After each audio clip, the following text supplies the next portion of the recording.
Caitlin Clark scored 35 points. Iowa beat Northwestern. So that's 5 straight games of 30 or more. She is now in second place on the women's all-time scoring list, just over 3,400 career points. She trails Kelsey Plum, who had 3,500 points. So she should be able to do this by February 15th against Michigan.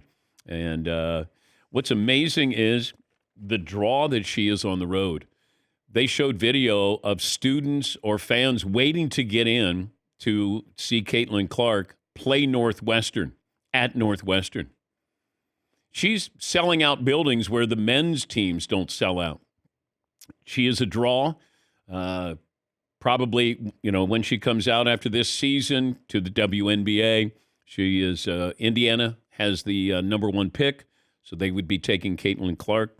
And you've already got some players, some Hall of Famers who are coming out and saying, well, she won't be able to dominate in the WNBA. Maybe, maybe not. But she's going to get coverage. It won't be the same coverage as she's received in college basketball. But she's going to take the NIL deals with her. It's not like when she goes to the pros, like, boy, she's leaving all that money behind. No. Those Gatorade, State Farm, they're going to follow her. Why wouldn't you? Now, she's not going to be front and center as she has been because she is the face of college basketball, men and women. It's Caitlin Clark. But I don't think people aren't talking about her going after Pete Maravich's record. And that's, to be the all-time leading scorer. And I think Pete was 3,667 points in his career. Yeah, Paulie? Yeah, and Pete Maravich, by the way, did it in 3 college seasons. Yes. Which, he's so far off the board, it's kind of silly. I think second place was that kid from University Detroit Mercy a couple years ago. Yeah. I think Caitlin Clark would be, if you included men, she'd be the 6th highest scorer of all time if you included the men. Oh, really? Yeah, I got to check what her numbers. Oh, okay. All right. Maybe a little more high than Well, can she surpass Pete Maravich on the all-time scoring list?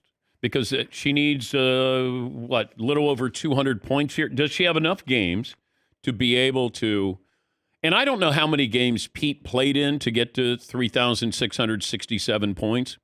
The season wasn't as long when he was playing at LSU.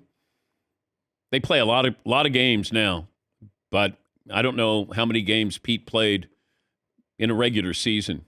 Was it 25? Yeah, Paulie. Yeah, so she's about 200. I got to double check this. I think she's only less than 300 points behind Maravich. Yeah, she is. 244. Yep, 244 behind Maravich. Okay.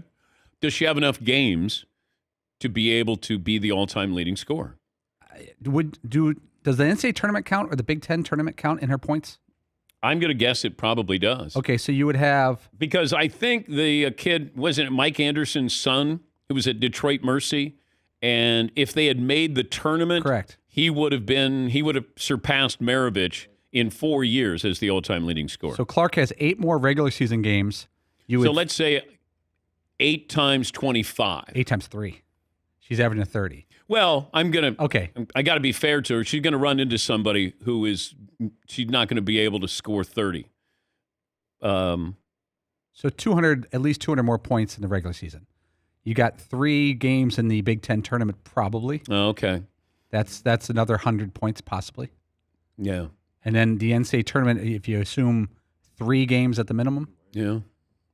She's going to be the all-time leading scorer. She will be 5th in assists in women's college basketball history. Yeah. Yeah, she's sort of been the Wayne Gretzky of college basketball from the standpoint of great scorer, but also one of the top assists.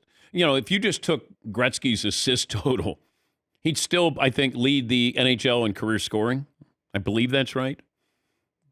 But, yeah, Caitlin Clark last night, kind of went through the motions there, beating up on a bad Northwestern team. 35 points in that game.